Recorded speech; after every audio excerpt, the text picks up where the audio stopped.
Hello, hello. Welcome to the dive bar. So, we are opening up a little later than normal. So, thanks, guys, for sticking with us. I am your host, Randy, aka Elaine Dillon. And tonight, we are talking about the glow up skincare 101. And our special guest is Miss Sanjay Toure. So, before we get started, just to welcome those to the dive bar, if this is your first time tuning in, the dive bar is about conversations, community, and cocktails. So, our conversations are designed to spark thought, to provoke action, and bring people together. Community, we want to support one another. So, we support businesses, we support each other's ideas, we support each other's growth and healing and development. And of course, cocktails, because what would the dive bar be without cocktails? So, if you have been following our page, tonight we're going to be making mojitos, which is a Cuban punch. So it's one of my favorites. I do love good mojito. So we'll be making those. Also, we'll be talking once again about skincare. So let's get started with our quick dips. So our quick dips tonight, we have one, and we are recognizing that yesterday, if you saw the page, is National Forgiveness Day. Yesterday was National Forgiveness Day, and it was encouraging us to let go of grudges. It was encouraging us to forgive others. And this is a huge thing because a lot of people, instead of forgiving, they want to hold on to things because there are certain things, certain steps that we feel need to happen in order for us to forgive. We feel like there needs to be acknowledgement, there needs to be remorse, there needs to be, penance. Something needs to happen. There's a whole process that needs to happen in order for us to say, you know what, I forgive you. And personally, I blame 90s television. Okay, we watched those 30-minute sitcoms and there was a problem, somebody's feelings got hurt, or somebody gets in trouble, and they have this conversation. They sit down and they say, you said this or you did this and it hurt me. And they say, oh my gosh, I didn't know I did that. I'm so sorry. I didn't know, I didn't realize. And they have this warm, fuzzy moment. And I forgive you. Thank you. There's tears, there's tissue. It's just so warm. And then they move on. That does not happen in real life. There are times where that person never admits or acknowledges that they hurt you. There are times where even when you tell them that they hurt you, they dismiss your feelings and that's it. Accountability does not happen. So what happens when that happens? We have to take the steps for ourselves to say, you know what, I'm going to let this go. It is extremely unhealthy for us to hold on to grudges. It doesn't do anything for us. It doesn't help us, and it doesn't protect us like we think it does. What it does is it closes us off. It prevents us from making attachments and new relationships, and it punishes those who are around us because we're expecting them to do the same thing that person did that hurt us, and it doesn't allow us to enjoy the connections that we're building with people. So I think it, as difficult as it may be, and I will be honest, I have struggled with forgiveness. When I was in high school, I remember I would sit in Bible study and they would talk about forgiveness, and I would just have a mental block. It would be like a brick wall, and all the stuff that they were saying would just, and it would be like, oh man, I don't want to do that. I don't want to, I don't want to make that happen. So the funny thing is, now that I'm older, I have realized the beauty in forgiveness. I have realized how amazing it is to let it go and to not let someone hold that kind of power over you to where they can change your whole mood just simply by coming into a room or their name being mentioned. And now all of a sudden you have this whole feeling where you were good and now you're not. So yesterday, National Forgiveness Day. So I definitely want to encourage you to experience the freedom of forgiveness. All right, so that's our quick dip for today. Now, let's move on to our restaurant shout out. We are shouting out the Elder Tree. The Elder Tree is a pub. It's an Irish pub that is in East Atlanta Village. It's actually owned by a previous instructor of ABC Bartending School. She is the one that taught me how to bartend. Yes, she made your girl the rock star behind the bar that she is. Shout out to Miss Bree. And she is absolutely amazing. She even let me come and bartend in her bar a couple of times. It was great. And they have amazing food. They do comedy night. They do karaoke. They do was it open night karaoke and all other kind of stuff like game night, things like that. So Sunday brunch in the mornings on Sunday. So you should definitely go check them out. The Elder Tree is absolutely awesome. So definitely want to shout her out and shout out to ABC Bartending School, which is where the dive bar is tonight. For those of you who don't know, I am one of the instructors here. I do the day class. Our other instructor was here on our second episode. She was talking about the pink closet. If you remember Miss Nita Nova, she is the instructor for the night class. So one of us will be teaching you to be a rock star behind the bar. If you sign up for the class, check out our IG as well. So let's move on to our deep dive of the night. That topic is called the glow up. It is Skincare 101, and we're going to be talking with an esthetician, and I do hope I said that right. We were talking with Miss Sanjay Toure, and she's going to be talking to us about what she does and answering your skincare questions. So we're going to go ahead and take our first break now, and then we'll bring her on, and you will get to meet her, and we'll move forward with making our cocktails, of course. It's Dylan's Dive Bar, and we'll be right back, guys. When it's time to celebrate a milestone, do it in style. Posh Event Center can design a party to turn 40, 50, 60, and beyond with a theme or other unique event decor.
Hello, welcome back. All right, so this is Miss Sanjay Toure, and she is our special guest tonight. And she's actually one of my graduates. She was one of my students. So I taught her how to bartend, just like Bree taught me how to bartend. You know, we're paying it forward. So she's back where it all began at ABC Bartending School. Say hello to the people. Hi, people. So tonight we are talking about skincare. Okay. So we're definitely going to start getting your do's and don'ts on things we should and should not do. But at the dive bar, we cannot start without having a drink. So Miss Sanjay chose the lovely Mojito. This is one of my favorites. Mine too. Yeah. So we're actually going to be making dirty mojitos because we're using spice rum, dark rum instead of white rum, which is traditional. So I'm different. You are. And I'm always try to be a little different. So here's what we're going to do. We are going to start off with our limes and our mint and our sugar. The last couple of weeks, we've been muddling here in the dive bar. So y'all already know the deal. So in the dive bar, you make your own drink as the guest. And since I taught her how to bartend, the pressure. I'm pretty sure she remembers how to do this. But if you don't, it's okay. I got you. Just like I guided her through the experience of the 2-week night class. I got her tonight. So let's start. We have our mint. We're going to take our mint off the sprigs, drop that in. Mint is very delicate, but very, very, like, this is like the freshest mint ever. I had to get the stuff like that's already in like the soil or whatever at the store. Okay. I had my whole car smelling like spearmint gum. So why is this one of your favorites? So I like drinks that require steps. You can take the rest of that. Okay. I like drinks that require steps. I don't like the drinks that you literally, it's like ice, vodka, cranberry. I'm like, that is not creative at all. So I can't stand those. So I like the drinks that are steps, but I like rum. And I do like spice rum because it has way more flavor than white rum, which is why we have Bacardi Spice. So we're adding our limes, and you can add as much or as little as you want. I'm adding a lot because I like limes. I don't know. I just love a mojito because it's like super refreshing. I don't think it has too much going on. The soda water kind of dilutes it, so I feel like it's not super sweet, and it doesn't give you like a hangover. And I think that's what the super sweet drinks do. So they do. Very. Look at her remembering her bartending stuff. Yeah. So those of you who swear you have all those terrible scores with tequila, it was probably the super sweet stuff you were mixing in with them. So we're going to add our sugar, and we're going to use real granulated sugar, y'all. Y'all know it breaks down the mint and the limes and all that good stuff. Some people like to use simple syrup, but we're doing the old-fashioned way. We're going to do this the real old-fashioned way, y'all. All right, we have our muddler, and it's serrated, so it helps us just break everything down. And remember, we're just applying pressure so we get all the juice out of the lime, and it mixes with the mint. And this is really all that's in there, y'all. It's mint, sugar, limes, rum, and then club soda. And we got club soda from our favorite company, Fever Tree. That's like the best company for like mixers. So they have club soda, the tonic. They have flavored tonic water. They have ginger beer, flavored ginger beer. We used a blood orange ginger beer last time, and it was amazing. Hey, we are fancy here at the dive bar. So you should have this going on here. We have our Collins glass here. We got our juice from our limes, got the mint going on.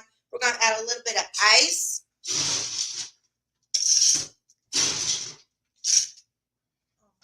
Girl, you build a whole drink. Yep. All right, so we added that. Now we're going to add our rum. This is Bacardi Spice rum, so it has a lot of good flavor into it. What's your count?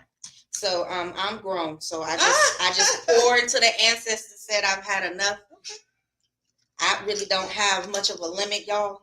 I found that out at a wedding. I was bartending, and they kept being like, "Randy, do you have your shots?" And I'm like, "Yeah." And it was 1800 in Neho, and we're just pouring and pouring and pouring. And I was like, "Oh my God! If they were to tell me right now, blow into this breathalyzer, I'm going to jail. I am going straight to jail." And they'd be like, "Blow into it." I would never do it. I was like, no, I'm not blowing into it. As a bartender, like there's no limit really for us. And I was nervous because I was like, at one point, I was like, I'm so proud. Look at my tolerance. And I was like, oh shit, look at my tolerance. It'll happen. I was like, I'm going to jail. I'm going straight to jail. All the stuff I taught y'all. Yeah. So I'm adding my club soda on top, and I'm gonna let you add yours. You know what this reminds me of? The Sprite from McDonald's. So it's really extra crisp. Extra effervescent. All right, here we go. Cheers to the dive bar. All right, let's see what we got here. That is really good. That is good. That is very good. One more line. Go ahead. But it's really good. I like that. Refreshing. Mm-hmm. You guys can do this at home too. It's super easy. We do encourage you to do these at home. If you did not do a mojito, drop down in the comments what drink you did or what rum you used. We use Bacardi Spice. This is really good, y'all. All right, so while we're drinking and sipping, let's talk. So you are a licensed esthetician. Talk to us about that. What does that mean? So a licensed esthetician is essentially a skincare specialist. So you have anything going on with the skin, you want to see an esthetician. It's almost like, what would I say? Kind of like a personal trainer, for the skin. That's the person you want to go to that's just going to maintain the skin and really get to the root of your issues and help you get through all of that and help you with your at-home skincare regimen and all that. And for me, being an esthetician, I don't think my job really stops in the suite. Okay. Most of my clients, I tell them, I'm like, I am your esthetician. So once you leave, you can ask me anything regarding skincare, Okay. Yeah, that's my job. So what is the difference between being an esthetician and a dermatologist? So this is the example I like to give when people ask me that. I feel like an esthetician is the nurse of the skin, whereas a dermatologist is the doctor of the skin, right? Okay. So the nurses are the ones who actually take the blood, they do all the weight, all the checks, they actually work with the individual, whereas the dermatologist, they come in and they'll prescribe. Check you out, give you some meds, which isn't a bad thing. That just means they've done more studies, but they're not really getting down to the nitty gritty. So gotcha. Yeah. Okay. And how long did it take you to complete your program? So it took about a year. like exactly a year. And it's funny because towards the end of my journey of going to esthetician school is when I started coming to bartending school, because I needed to switch my career. I needed to find a way out where it would make sense for me. I didn't want to do a 9 to 5 anymore.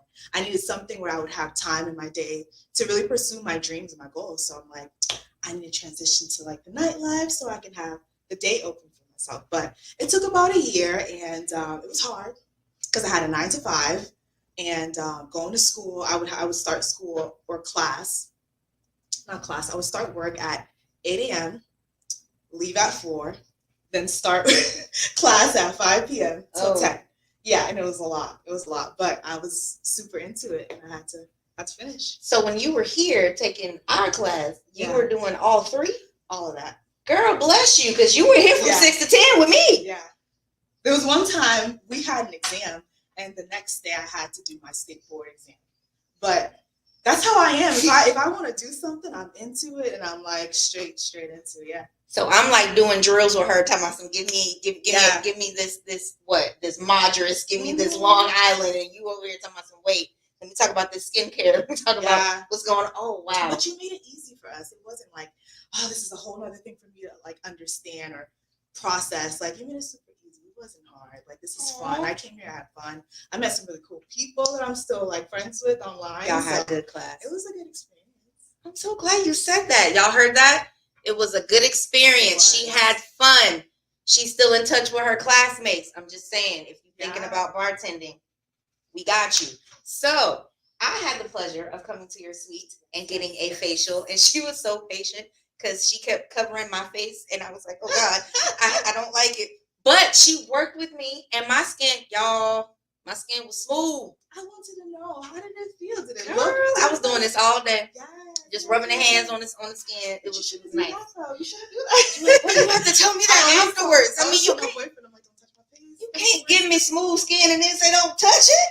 Really? Yeah, we have so much dirt and debris on our hands. We touch them. Oh. It's just going into your pores. Learn something new every day, y'all. Okay, so what are some of the after facial do's and don'ts? So usually people ask, like, can I go work out? Can I go in the sun? Like, do I have to wear sunscreen immediately after? Yes to everything, but except for working out. Okay. So you can go in the sun, but you want to make sure you're protected. You don't want to go immediately after and start touching your face. As I said, you have a lot of debris, dirt, and things on your skin. On your fingers. After a facial, you don't want to do any type of strong exfoliations because your skin is definitely a little bit raw from whatever treatment you had, so you don't want to cause extra abrasions. Another thing you want to look out for, always check your pillowcases and how often you're switching those out. Your towels, you want to switch that out too. You should have a different towel from your face and your body because it's like cross-contamination, if you know what I mean. Yes. So these are a lot of things you want to look out for when you get a facial, because it's like you have a lot of fresh, open skin, so protect it. Okay. So the different washcloth. Yes. So the one that you do from the neck down is not the one you do for the neck up. Yes. Okay. 2 different. I always was told that the face should be a white cloth. Is that correct? Yes, that's another thing. I'm not super like extra about it as long as it's not like a black one. Okay. Because it tends to dye. And people say the same thing about like socks for your feet. You don't want to wear like black socks too often because it'll start to dye your toes. Oh. So it's almost like the same thing with your face. Yeah. So you want to do more. So we want the lighter colors. If you have colors, you want lighter colors. So nothing like maroon and navy and black. Or keep that away from the face, guys. Keep that. Protect this. Yes. All up here. Okay. And personally, for me, I like to use a lighter towel because I want to see if I got all the dirt. Yeah, you can't really see it if you're using like a colored towel. So. Okay, so we're checking to tell. We got a what? Yeah, hey, I told y'all we drop gems here in the dive bar. All right, so you say your pillowcases, changing those. Talk to us about changing the pillowcases. I know sometimes we get lazy and some days, weeks go by, but you'll start to see there's a reason why your skin's breaking out. Whenever you start to see that you're having breakouts in your cheek area right here, it's usually from your towel, pillowcases. It could be from, thank you. It could be from your phone. These are things that you want to constantly be like wiping and cleansing. If you know that your face is going to touch it at some point in time, those are the things that you should be switching out. I don't want to say how often you should be switching it out. You know what type of products you use in your hair and your face that could be affecting your pillowcases and your skin. So you would know how often you should change it, but I wouldn't go over a week. So you should change your pillowcases every week. Every week. What about people who sweat a lot when they sleep? Should they change it a little more often? Exactly. So that's what I'm saying. Some people have, like my curly hair girls, they use all the conditioner, the oils and stuff that's going into your pillow. So imagine what's getting locked into your pores. So it all depends on what your daily lifestyle looks like. You'll know how often you should be changing it out. Ooh, Lord have mercy. Gotta change my pillowcase tonight. So I sleep hot. Like I'm constantly having a fan on because I'm like, it's so hot. Yeah. It's so hot. Even in the wintertime, I'm hot. So I need to be changing it on a regular basis. Oh my goodness. All right. So, okay. Then we have bonnets. Let's talk about bonnets. Does the bonnet affect any like around here when you're? So it's with the bonnets. It's with do-rags. Anything that you're having on your forehead, all the products from your hair is gonna drip down onto your forehead. Some people start to have like the little bumps. That's all from the hair, the oils and stuff just dripping down onto your forehead. You have to think about it. The products that we're using in our hair is way thicker and more concentrated, more fragrances and stuff are on that. So it's too harsh for our face. Right. It's gonna obviously some way break you out. So just be careful with those things. Oh my goodness. Okay. Y'all see, this is why she's here. Okay. We got to protect the skin. And I think that our skin, especially in our face, a lot of people neglect that. Or they're not sure how to take care of it. So let's talk about different skin types.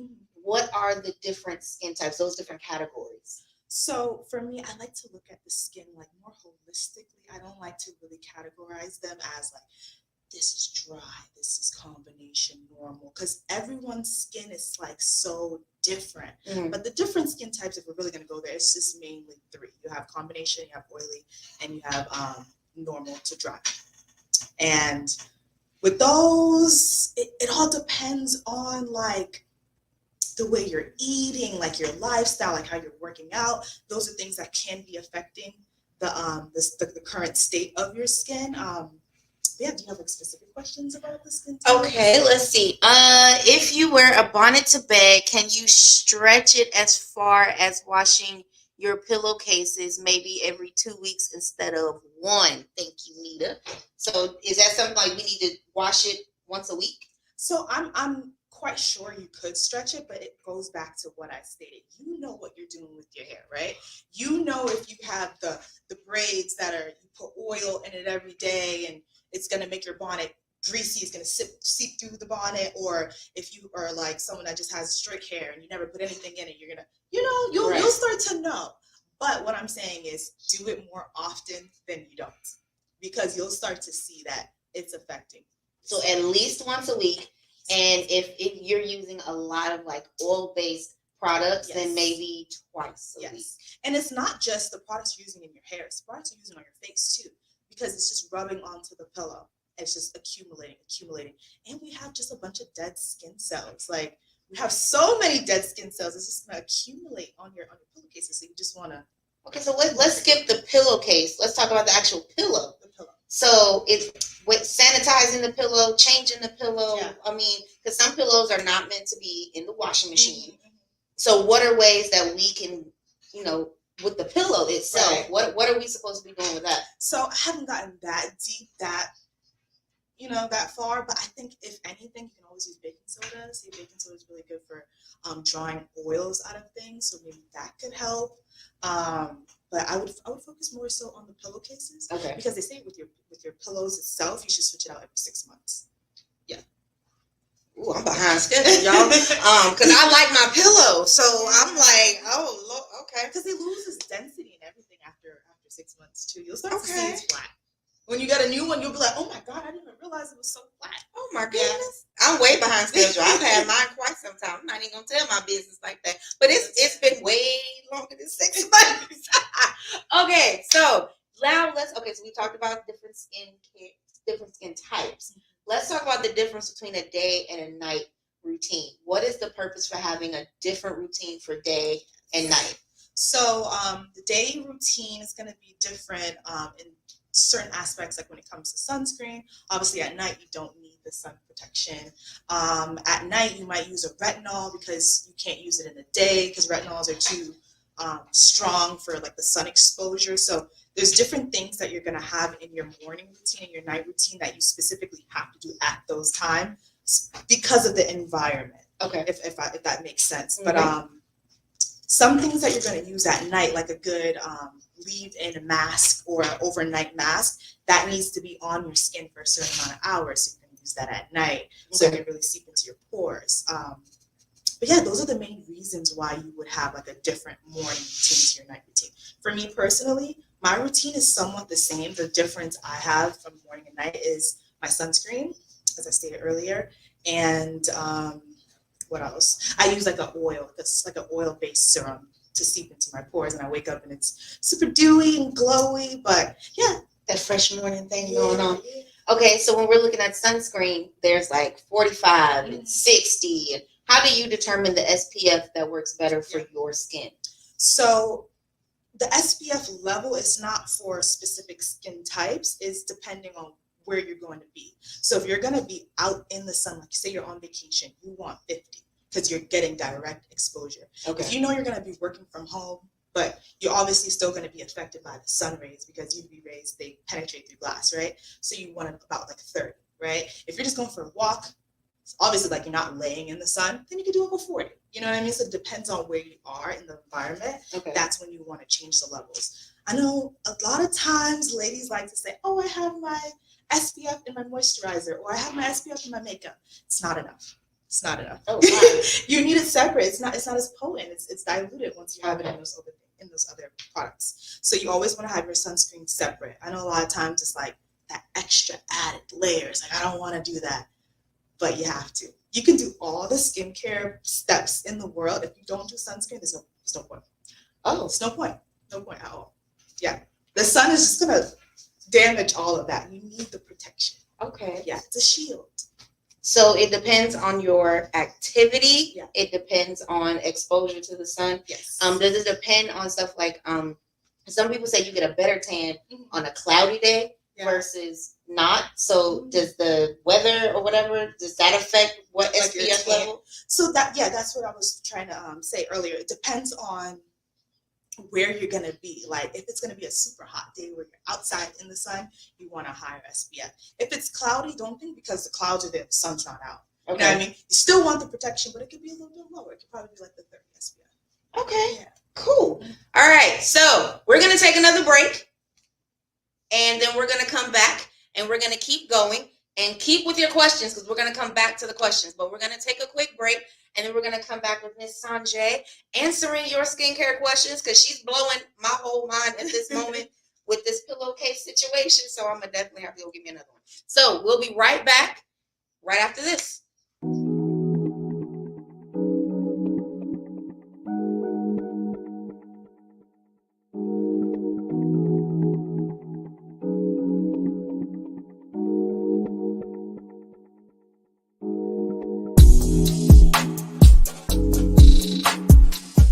When it's time to celebrate a milestone, do it in style. Posh Event Center can design a party to turn 40, 50, 60, and beyond with a theme or other unique event decor.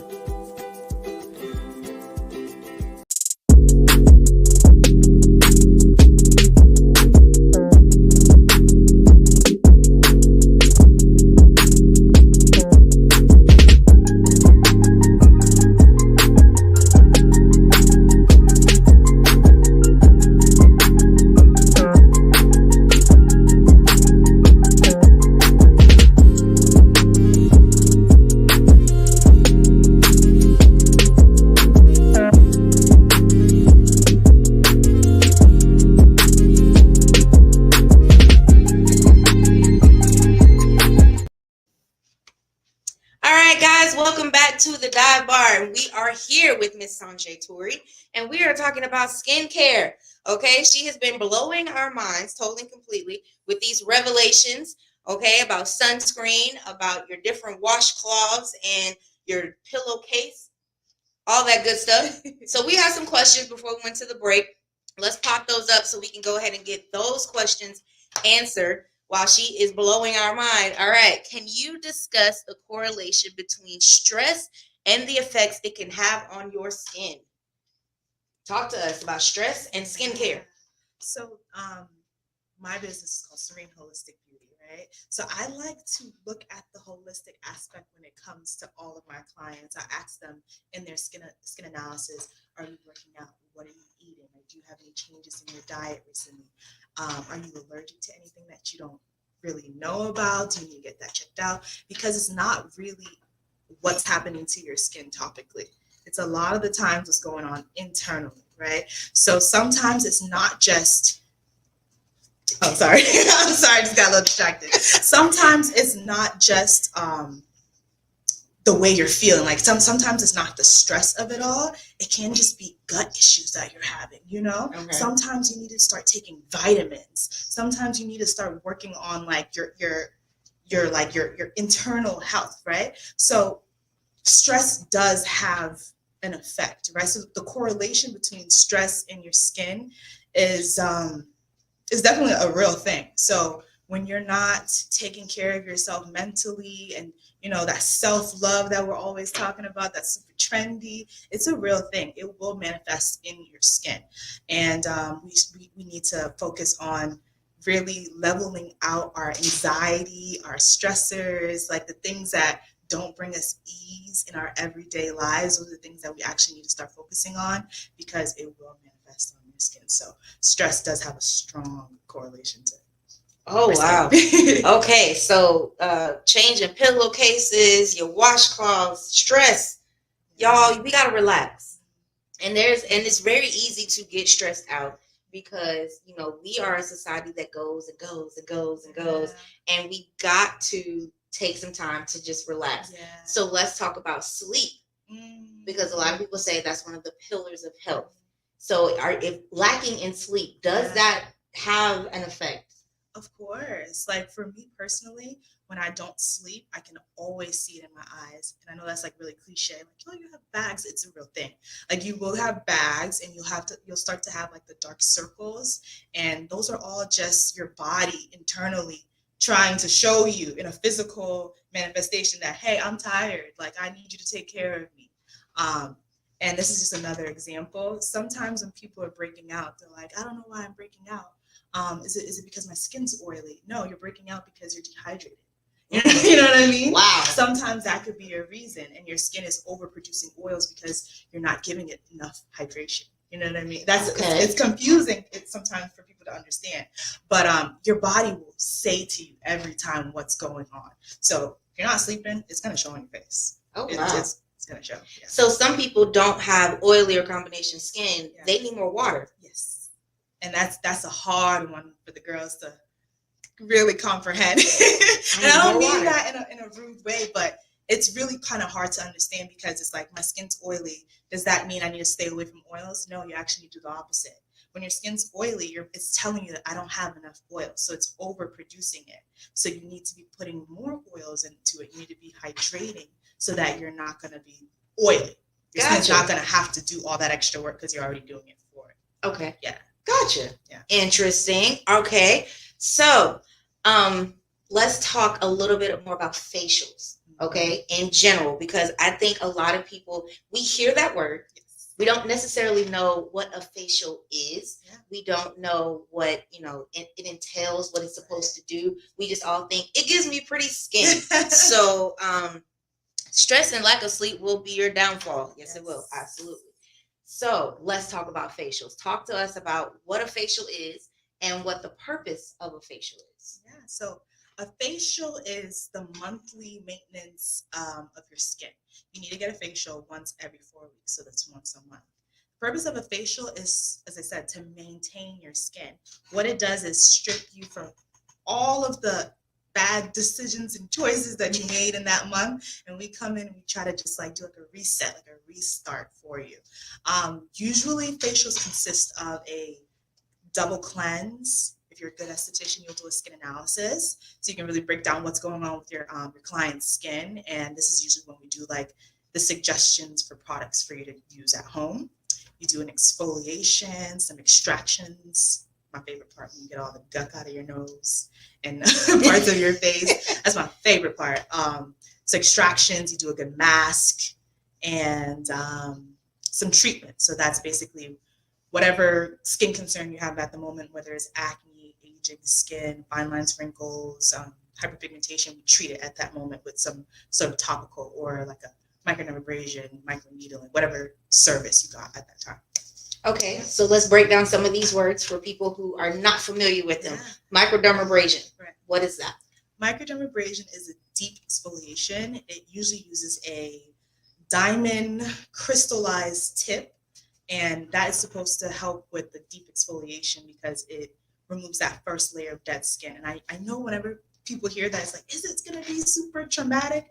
It's non-invasive. So these aren't any services that are going to have you down for a few days where you can't leave your house. Okay. But it's a non-invasive deep exfoliation. It also has like a suction aspect to it too. So it's helping with removing that gunk that I was talking about earlier, moving all the whiteheads and the blackheads from your nose, your T-zone, and just parts of your face. And it leaves you super dewy, so soft. I like to say it gives you like new skin. Kind of just starts it over for you. Okay. T-zone. What's our T-zone? T-zone. This is your T-zone right here. So think of a T across your face, down and then across. Yeah. So that's your T-zone. All right. So you get some sense of gratification from pimple popper videos. I do. But this is the thing, right? Don't do it at home. You don't know what you're really doing most of the time. That if you don't have the right tools, you're going to cause scarring and the hyperpigmentation. Some people think that you should be popping your pimples. You don't want to pop pimples. You want to extract. Extractions are different from popping pimples. Pimples are the ones with the little whitehead. Whiteheads and blackheads are different because those are the little dots around your nose. And the reason why these don't leave scars or hyperpigmentation is because they're already open. Okay. If that makes sense. Whereas the pimples are closed. When you're popping it, you're literally like tearing your skin. Yeah. So this is going to be really gross. If you ever go into the bathroom and you like push up your nose like that, those white stuff that come out, you're not causing any type of like friction or abrasions to your skin. So that's not going to cause any scarring. So shouldn't pop pimples, do extractions. Now, those little strips that people like to put on their nose and then rip off and it gets rid of the whiteheads and the blackheads. How safe are those for us to do without a professional? So people like to do them. I think people like it for the whole self-care of it all. It doesn't really do too much. It helps a little bit. But it's safe. It's not super hard or strong. Don't rip it like a wax strip. But, you want to gently remove. And I'm sure it says it like that. Gently remove. But yeah, they're good. Now, I've seen so many videos where people are putting this mask on and then the mask hardens to a point where they go to try to take it off and they are like screaming. Yeah. And I must admit, I did laugh a little bit because she goes to like peel it and she goes, oh, and she is like about to pass out from the pain because it was literally like just stuck. And her mom was like, well, I'll get it off. And she goes to rip and she let out a scream that was like Halloween movie of the week. That's scary. Scream. So what kind of mask, if we're going to do a mask at home, what should we be looking for as a safe one? What should we be staying away from? Like, is it because it gets the hardening or stuff like that? So what's the best way to do at home in between our monthly maintenance with the esthetician? I'm happy you asked that. So I think what you're talking about, if I'm not mistaken, sometimes when they do that hard thing, it's like it's either a paraffin mask or it's a wax. Mm-hmm. You should never put wax all over your face. Like that's gonna be super painful. But if you're gonna do any type of mask at home, I always say a clay mask. It's really good. It's super detoxifying. Clay masks are the ones that you put on your face and it gets hard, but it's not gonna hurt to take off because you don't have to do like a peeling method. You just put some warm water on your face and it just dissolves and comes off. Okay. But those are really good for just balancing out your pH, removing excess oils. This is a really quick tip for my girlies. Before your cycle comes, if you are someone who tracks your cycle, or if you're just really familiar with your body, you know when it's coming, you should do a clay mask about like 3 or 4 days before your cycle, and you're not going to break out. Like, that's like my new cheat code. Like, you're not going to break out. It gets in front of the breakouts. Yeah, Okay. it's really good. Another one that you could do at home is an enzyme mask. It's really good for exfoliating your skin. It almost acts like at-home, like a microderm. Like, you know how the microderm is for that new skin? That's what it kind of does. It dissolves all that dead skin, and it makes your skin feel really soft, and it gives you that that glow. Okay. So you can do some at-home treatments. All right. So we have Dwayne asking, can you break down the pros and cons of waxing versus shaving? Yeah. So for me, I will be honest, I specialize in corrective skincare. So I'm really, really into just like the facials of it all and the skincare services. I didn't really dive too deep into the waxing of it all, only because it's just not my thing. Okay. I only want to see my kids. That's all I want to see. Yeah, I just never got into it. Like all the girls in like my esthetician school, they were really into it. Not for me. But I will say the benefits of it. She said there was a line. We stop here. And that's when you start to get shady customers. Like the guys that want to come in for a wax down there. It's like, what do you really want? So I couldn't do that. So no happy endings in the facial zone. Absolutely not. Okay. So with waxing, you're going to get a clean finish. It's pulling the hair follicles from the root, whereas shaving is just going on top of the skin. So it's not really getting it from the root, and that means it's just going to grow back really fast. It's not being taken from the root. What else? When you're waxing, it helps with exfoliating. It's also removing like a layer of dead skin. So if you're someone that has like really dark private areas, it's going to help lighten it, especially if you're sugaring. Sugaring is also really good for lightening your private areas. What is sugaring? Sugaring is a form of waxing. Okay. So it's super natural. You're just using like a cane sugar, lime juice, and a little bit of water, and it creates this consistency like wax. And you can just go like that. And you don't even need like a strip. You're just pulling it, and the skin is just coming off. Okay. But what else is really good about waxing? You don't get that many ingrown hairs because you're not causing all of the friction with the shaving. Yeah. That's now I know with some people, when we shave and it starts to grow back, there is a itching sensation.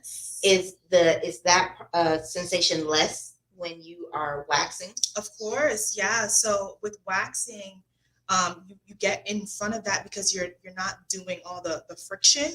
But another thing with waxing, why it's so good, because when you have that clean slate, right, you can do an exfoliation. And even if you're shaving, I do recommend you do this. After you shave, exfoliate with some sort of like a sugar scrub, anything that's like really gritty. Just rub it really good because you're removing the dead skin from that surface. Okay. So think about it. The hair is growing like this, right? And this is the dead skin. Once you exfoliate it, you're not going to have the ingrowns. That's gone. So your hair can just grow smoothly like this, right? Okay. So you're moving all that dead skin. So yeah, those are the pros for that. Okay. Yeah. That hair growing back. Answering these questions, right? I kind of get caught up. You are.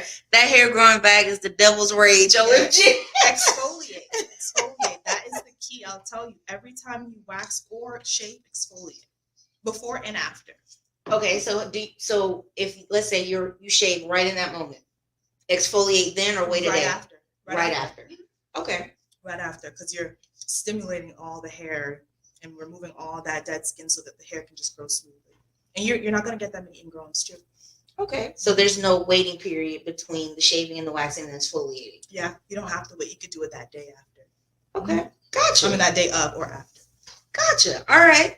So let's get back to our facials. Yes. All right. Our facials, you said hyperpigmentation. Yes. Explain to us what hyperpigmentation is. Hyperpigmentation is basically when your skin is creating like dark pigment. So hyperpigmentation, if you could break it down, it's the excess of pigment.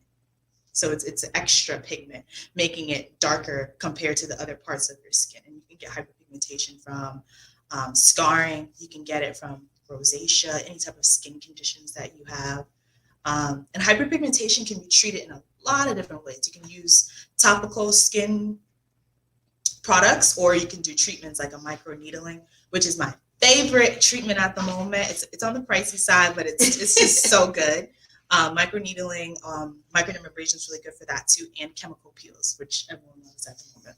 Okay, so microdermabrasion is where it has that extra exfoliating. Yes. Microneedling, what is that? Because I hear needle and I'm like, no, I hear poking in my skin. So, but you hear the micro part too. They're micro needles, so they don't hurt. They're like, you can't even really look at it with your eye like that. It's micro, but they don't hurt, and you use a topical and what is the word? Antiseptic? No, it's not antiseptic. It's a numbing cream. It's a term for it. Topical anesthetic. Okay. Yeah, so it's going to numb your skin. You're not going to feel it at all. And what that does is it creates collagen in your skin so that the hyperpigmentation is not as prevalent. Okay. Yeah, so it's really good. Which one works better, microdermabrasion or microneedling? Microneedling. Oh. Yeah. Okay. It's a little bit more invasive. That's why it works better, because it's going into your skin and it's creating the collagen, like I'm just like imagining it. It's creating the collagen, whereas the microdermabrasion is on the surface. Okay. So microneedling does have a bit of downtime compared to microdermabrasion. Microneedling, you might see people call it the vampire facial, because once you're done, skin's super red. It might be a little bit red and blotchy. I mean, bloody and blotchy because of all the microneedles. I know that sounds scary, but it does. That just man, I'm nervous not. Just hearing it. You it's poking so my face, and it's gonna bleed. So all right. Okay. So microneedling is better. Yeah. Chemical peels. I did see something. I did see a post on your page where you were showing the progression that a young lady went through with the chemical peel. Talk to us about a chemical peel. So chemical peels are really great for individuals who have acne-prone skin, fine lines and wrinkles, enlarged pores. What else? It just has so many. It's for a lot of people. Basically, if you're looking to just shed that first layer of skin and create that new skin I keep talking about, you want to do a chemical peel. It is the most aggressive treatment amongst all of the ones that we spoke about, because you do need somewhat of a 7 to 10 day down period or downtime. Yeah, because your skin is going to shed like a snake. So it's using a TCA. It's a chemical that basically makes your skin peel and break down the surface of your skin. But yeah, you're going to peel from 7 to 10 days. By the 7th day is usually when the peel process is completed. But once it's done, it tightens your skin. So that's why it's really good for the fine lines and wrinkles. It removes that layer of skin, so you're not going to see all that hyperpigmentation, the scarring, and because of the tightening aspect to it, it helps with the people who have the enlarged pores. So it's one of those that just fights all of the things. So chemical peels are one of those that I say you should get done at least once a year. Okay, so when your skin is peeling, yeah, are we supposed to continue or let it just naturally fall off? Yeah, just let it fall. So even if you're in public and it's starting to peel, you should just leave it there. And that's why I say you need the 7 to 10 day window. So because people try to expedite the process, and you can't, because if you do try to peel it, you're going to cause more hyperpigmentation. Oh, yeah. Especially if it's not ready, you might just be peeling like your skin. Ouch. Okay, so if y'all got some vacation time, get you a chemical peel so your skin can peel in peace. Working from home. Don't scare your coworkers on your Zoom. Just cut your camera off. Yep. Tell them you had a long night and your eyes, and cut your camera off so you don't scare your coworkers. Yes. Okay, great. So we are still talking about skincare. If you have more questions for Miss Sanjay, definitely put those in the comments. So like we said, I've done a facial with you. Yes. Do you only do skin for the face, or do you do things for hands or feet or any other area of our skin, of our body? So I only do face. Here and there I'll play around with add-ons for like our hands and feet, but mainly I specialize in corrective skincare for the face. Okay. Yeah. Is there any part of our body that does not naturally exfoliate itself? I don't think so. I think the whole body does its thing. Okay. Yeah. So we just have to kind of help it along every once in a while. So even our lips and all that stuff, lips naturally exfoliate, because I heard that they didn't. Your lips? What do you mean that it doesn't? Like it doesn't shed any skin at some point. That's why it builds up. That's why it peels off, right? Okay. Yeah, it does. It does do that. Okay. See, people be lying. They be lying. They be trying to sell products, y'all. They just be trying to sell products. They'll do it. Okay. So see, all your skin is exfoliates. That's good to know. All right. So I feel like we need to take one more break. And then we're going to play games because we're in a bar. And what would the bar be without bar games? So we're going to play games. And we're still going to be answering your questions. So definitely put your questions in the comments for Miss Sanjay so we can definitely get your glow up experience happening. All right. And then you're going to tell us a little more about where to find you so they can come get a facial. Y'all, her studio is so peaceful. She plays the best music. Okay, and I have put a couple of those songs on my playlist. Yeah. Absolutely, everyone does. You play one with Brandy, and she's one of my favorite artists, y'all. So I put that. I was like, that must go on there. So let's take this last break, and then we're gonna go and play games and still be answering your questions. So stay tuned to the Dive Bar. We'll be right back.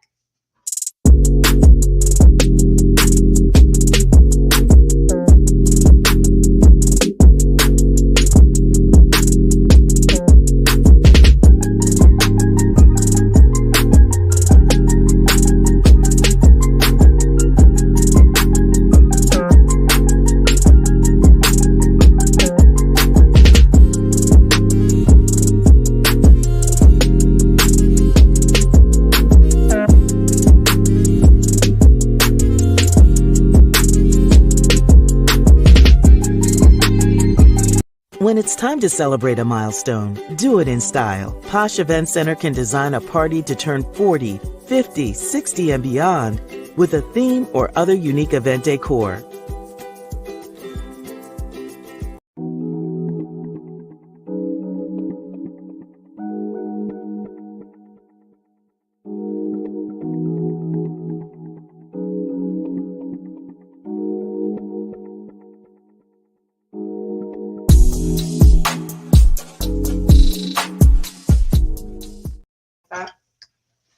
All right, guys, welcome back to the Dive Bar. We are with Miss Sanjay Toure, and she is blowing our minds with all this good information about skincare. So you guys have been asking great questions. So if you continue to have questions, please put those in the comments while we're here in the Dive Bar. But while we're answering your questions, we're going to play a little game. I know y'all have played Connect Four. So we're going to play Giant Connect Four because it's a bar. And at the bar, we exaggerate stuff. Just a little bit. So, all right. So talk to us, one, about your journey into becoming an esthetician. Like, what made you want to take that journey into helping people with their skin issues? This isn't what I always wanted to do. I originally went to school for broadcast communications, so I wanted to do all of this TV, radio. I wanted to be like my face everywhere. Yes. That's what I really wanted. But the way life works and the way God does things for us, you're never going to get to your destination the way you imagine it. So I had to pivot, and the next best thing for me, or the next best interest for me, was skincare, beauty. And I found that I've always just been really good at that. Okay. And I decided to go and become an esthetician. And I also always had problematic skin. I always had acneic skin. And I figured that if I can figure out my shit, I can help other people with their shit. So yeah, that was my process. Okay. So did you have particular skincare concerns for yourself that you were kind of like, let me start with me first and see what I can do? What did you have? So just a lot of acne in my cheek area. Could have been from my pillows. I was living a hot girl life. I don't know if I was changing it that often or not. But yeah, like my cheeks was breaking out a lot. It wasn't just hormonal, because I do tend to break out around my cycle, but I found that I was just always breaking out, and I could never get a hang of it. I tried all the Neutrogenas, the Olay, Clean and Clear, and those things are not for us melanated people, I will tell you that. And I figured that I should get to the bottom of it, the root of everything, and get to know what these transformative ingredients actually are, like the niacinamides, glycolic acids, lactic acids, the things that actually change your skin. I wanted to know more about those things so that I can teach my people about it. Okay. Yeah. So what products did you find are more, specific to us melanated individuals? So I find that with my clients, I'm always recommending some sort of lactic acid or glycolic acid because those are the things that really treat hyperpigmentation. And I find that as melanated people, we have a lot of hyperpigmentation. You're not going to really come across a lot of people who have just one shade. Right. They do, you're blessed. Teach me. Right. But take me to your leader. Yeah. Those are usually what we have problems with. So lactic acid is really good for treating hyperpigmentation. Lactic comes from milk, and that treats like texture as well. So glycolic acid is really good for acne scars, any type of like rosacea. These are things that I find that we tend to deal with a lot. So those active ingredients, they help with melanated skin. I like it. Okay. So when we're thinking of looking for, our cleanser, looking for our moisturizers, what are things that we should be looking out for, especially what are things that we should say, okay, nope, that's not going to be for me. Yep, that will help. What are the things that we should be on the lookout for? I always say you want to stay away from fragrances. Fragrances will never do us right. I find that it always breaks us out. Okay. Stay away from fragrances. Stay away from anything that's too oily.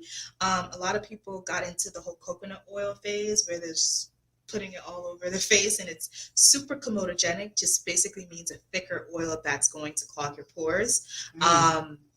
You want to stay away from like brightening bleaching agents. I don't think that we should be doing that. If you do want to lighten your skin, use the glycolic acids, the lactic acids, the more natural ingredients that are derived from like plants and fruits. You want to also stay away from, or you should be looking out for, let's go there. When you're looking for products, you should be looking out for ingredients that you can read, ingredients that you can recognize. If it's just a bunch of words that you have no clue what it means, maybe you shouldn't try it out. Okay. So all that stuff with the 16 syllable stuff where it's Nioclonic sign, and we're like, oh, okay. No. What is that? So, okay, if you cannot pronounce it, you probably should not be using it on your skin. Got you. Yeah. Okay. They say the same thing about eating, right? Whatever we're ingesting and putting on our body, if you can't really read it, I don't think you should be putting it into your body like that. I know there are going to be some words that even I can't pronounce, but I recognize, And this is when you should start doing the research for yourself on these products to see what's going to actually help your skin and your specific skin concerns. Okay. So let's bust some myths. Yes. Okay. Foods that we think will either cause or prevent skin conditions. Yeah. People say if you have too much chocolate, or if you have too much caffeine, then you have the ones people think blueberries are great because they have antioxidants. Yeah. So talk to us about some of these myths. What are, bust some of those up as far as foods are there foods that we should stay away from, or are there foods we should gravitate to? Yeah. And this is something that I'm actually trying to actively do more research on because, as I said, I like to do the holistic aspect of skincare. So I don't want to tell y'all anything that I don't really know, I'll be honest. But I will say when it comes to certain fruits and veggies that you want to lean more towards, anything that's super water-based, like cucumbers is how many percent water? It's like 80% water. Okay. Watermelon. Things that are more water than it is anything else you want to lean more towards for hydration purposes. And we all know if you're hydrated and you have really dewy skin, you're not going to have wrinkles. We don't want wrinkles. Right. People say that if you put like a tea bag under your eye, it's going to be good for like puffiness. I don't really think that truly works. I think if anything, it's just the warmth from the tea bag that's going to remove the puffiness. People say use turmeric on your skin. I think turmeric does dye. So someone who's like a lighter complexion, if you use the turmeric, you're going to leave an orange skin. Okay. So you want to be really careful with stuff like that. People also think that putting lime directly on your face is a good idea. It's super acidic. That could burn you. don't want to do that. So yeah, I'm so glad you brought that up. So I have seen so many women online. They have talked about using lime as deodorant instead of using deodorant because they say so many things in deodorant that can cause cancer and breast cancer because all of that is a part of our breast area. Give me your thoughts because I'm looking at them like, I'm sorry, I'm not walking around smelling like a lime on it. Like that is weird to me. And I'll be the first to tell you, I'll put a lime in a drink in a minute. Listen. Okay? But it's getting out of the shower and then taking a lime and doing this number here. I'm just like, I just don't feel like that is effective or smart. I will tell you something. So I'm Liberian, right? And I lived there for some years. I do remember that the children that like grew up around me, they would use lime under their armpits because they couldn't afford like deodorant. And I think it worked for them. I didn't do it personally, but it worked for them.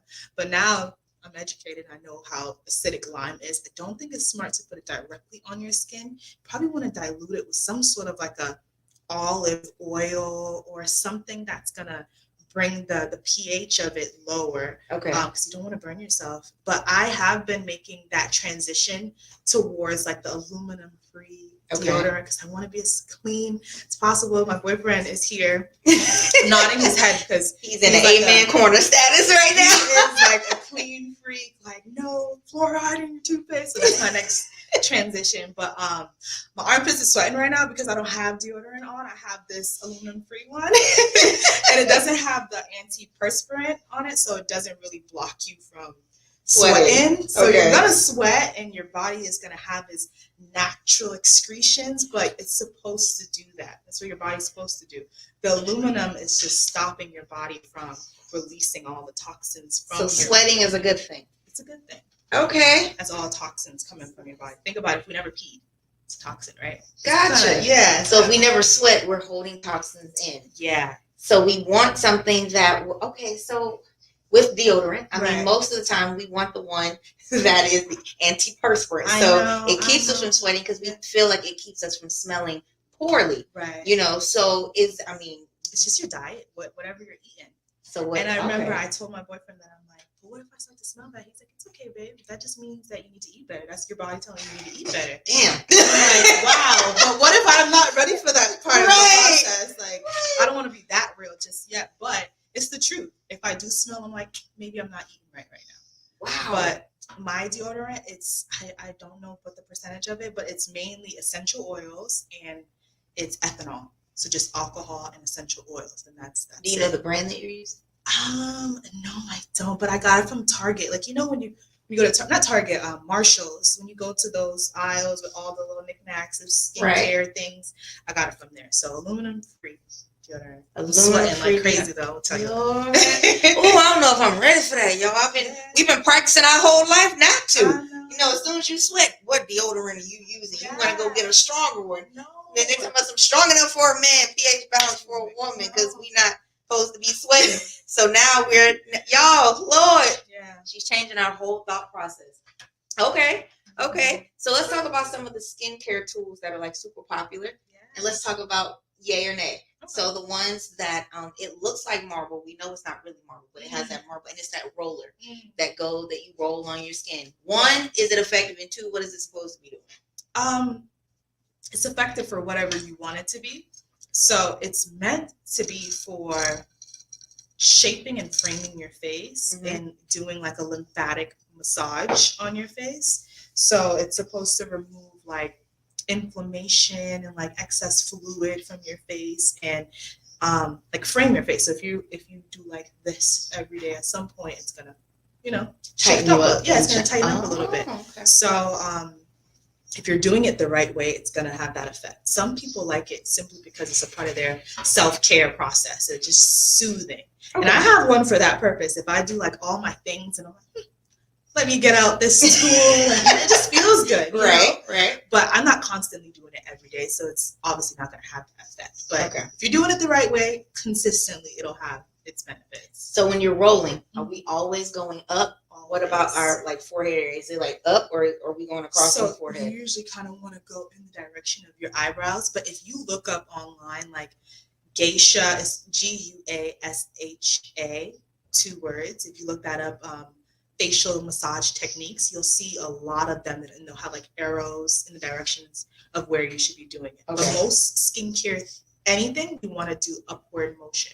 If you're applying lotion, upwards, never go down. So much gravity on your face. Gotcha. So eventually, if you think about it, if all your life you put skincare on like this, you're just bringing it all the way down. Even when I'm sleeping consciously now, if I'm laying on this side for too long, I'm kind of like lay on my back because you're putting all of this on your face. You know what I mean? Yeah. So you want to be careful with stuff like that. Okay. So face, when we're washing and rinsing and doing the mask and all that stuff, a lot of the products say to avoid your eyes. Yes. Why are we avoiding our eyes? Because, I mean, not to be funny, but there's skin here. So why do we not put anything right there? Why do we avoid the eyes? I think mainly because, one, it could be in my burn. So there's a lot of chemicals in these products. And 2, this is like the thinnest skin that we might have on our body. This right here. Wow. And I believe that some of these chemicals are a little bit too harsh for that. So even when you're doing like a microdermabrasion, chemical peel, or microneedling, whatever, you're never going to do it here because it's just too thin. And I think that's what it is. Okay. And we only get 2 sets of eyes. I don't think they want to be, messing with it. So I think that's part of the reason. So the skin over our eyes, especially for those of us who wear makeup. Yeah. Out just the makeup removing cloth, water, warm water. Is there anything that we can use outside of water that is safe for that area? Because I mean, you don't want to leave makeup on there, right? And you want to make sure you're cleaning your whole face. So is it one of those things where it's like as you rinse, it'll just brush over your eye? No, there's some products that are meant for you to go in your eye area. So what I've been getting into lately, I love makeup wipes, but I think they're starting to break me out. So I'm transitioning into cleansing balms. So they almost look like a Vaseline. It's like a balm, and you rub it all on your face while you have makeup on, and it just like melts it all off. So yeah, that's what I'm into recently. So yeah, you're gonna have to send me a picture of that because cleansing balm. My favorite thing is eyeshadow. Yeah. Like if I don't put anything else on, I'm like eyeshadow, mascara, and oh, thanks. Yeah. Coming from an esthetician, y'all, So that's good. Like compliment central. I will take it.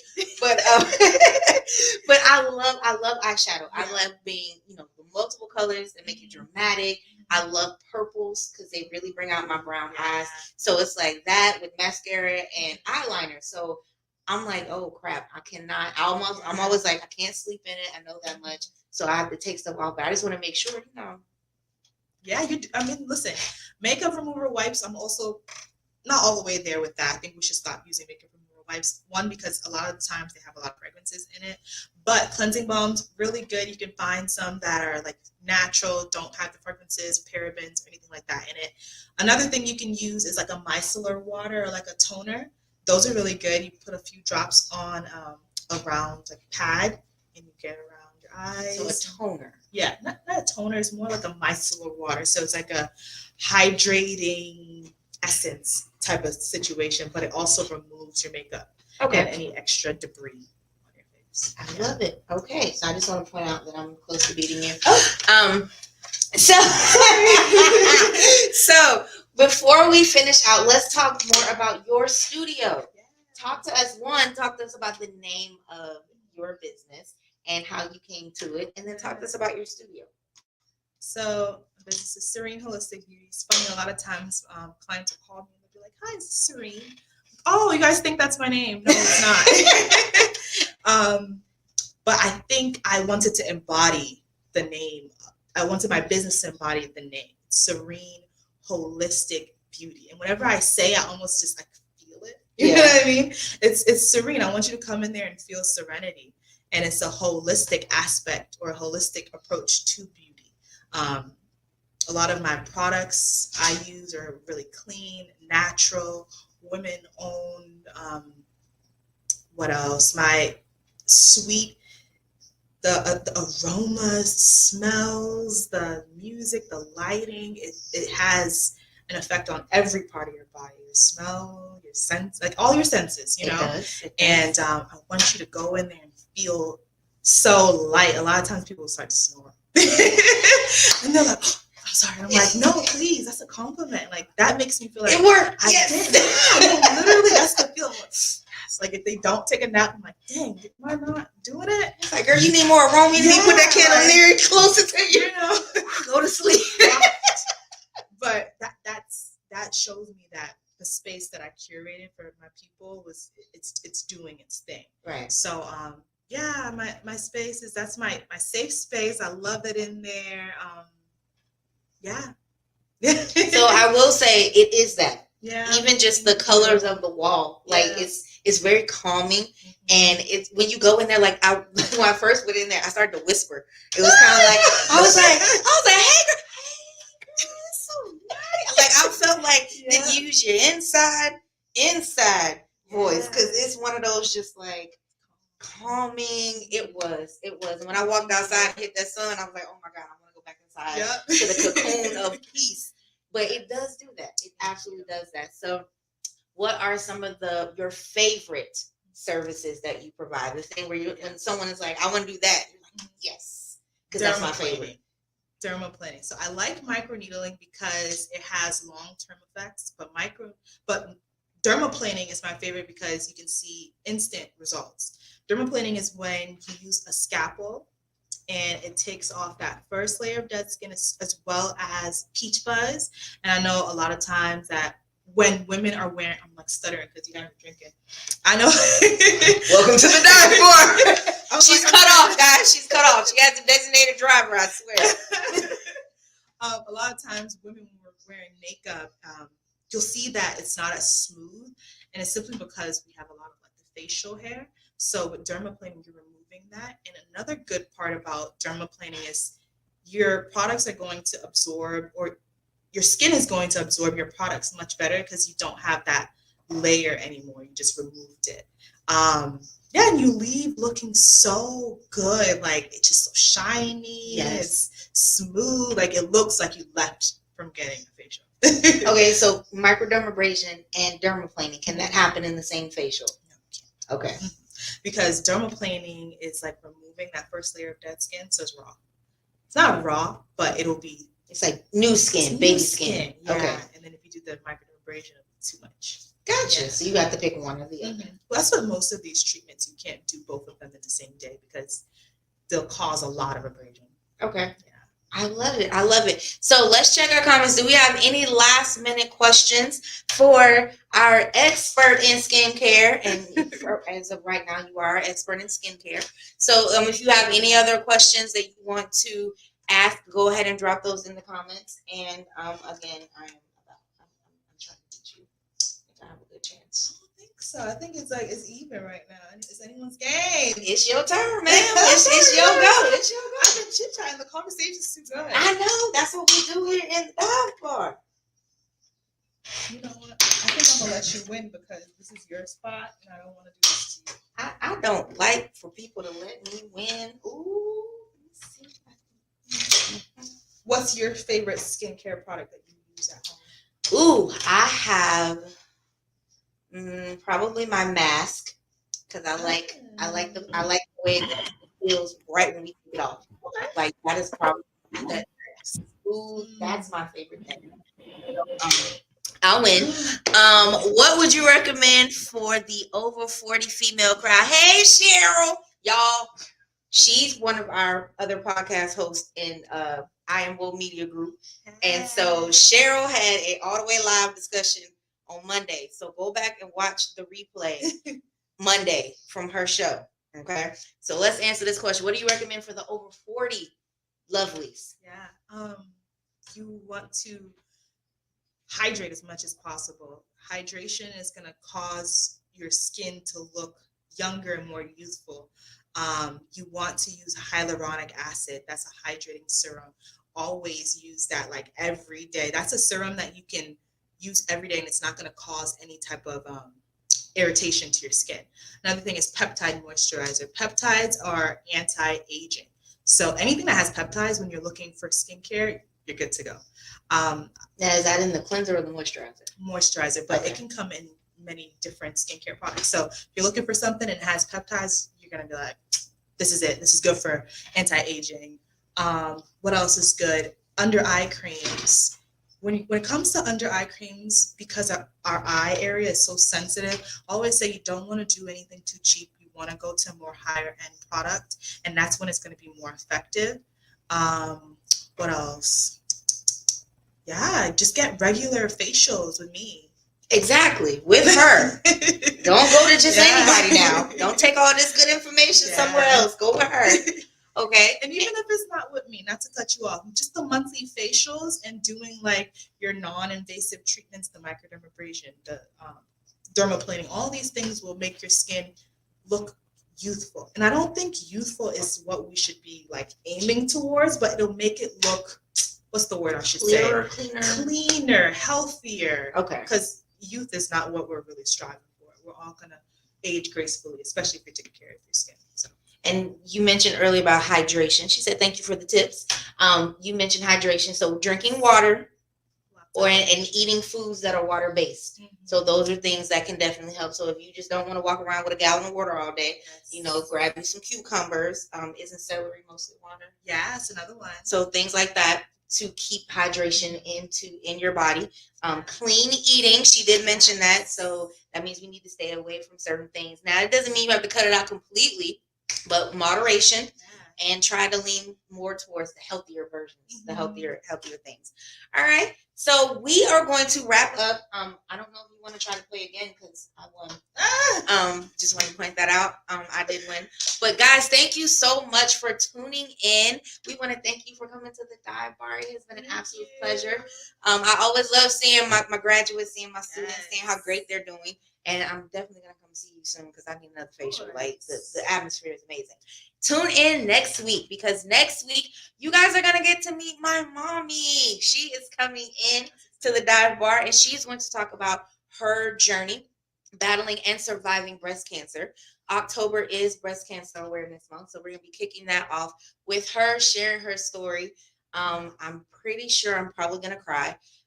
That was a journey for our entire family.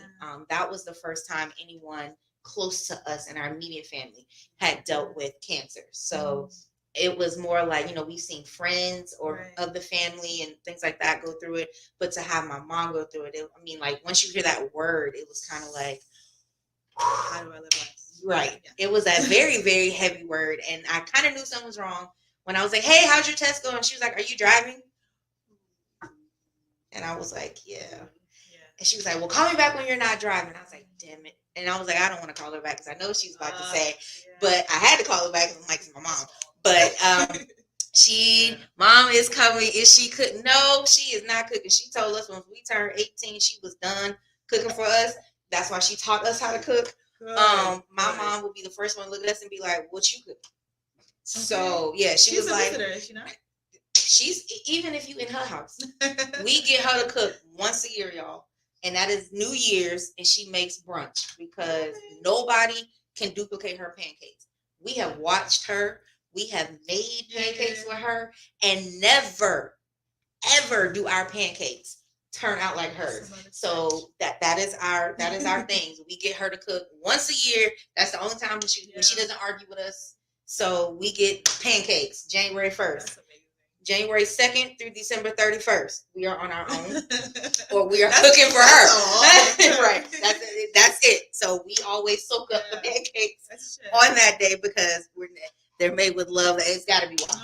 Because like we do same extracts and everything. Else. You do, oh, okay, yes. And I'm like, oh, it's not like hers. Like it doesn't matter. So you're gonna meet her next week. Our Strive to Thrive exercise. So we do what we call a Strive to Thrive because we're always trying to improve ourselves. So your exercise, should you choose to accept the challenge, and you should, is to go get a facial. Yeah, go get a facial. Just do it.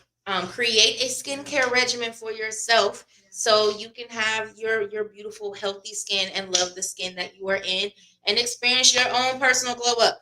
So we will see you guys next week at the Dive Bar, 9:30 on Thursday, meeting my mommy.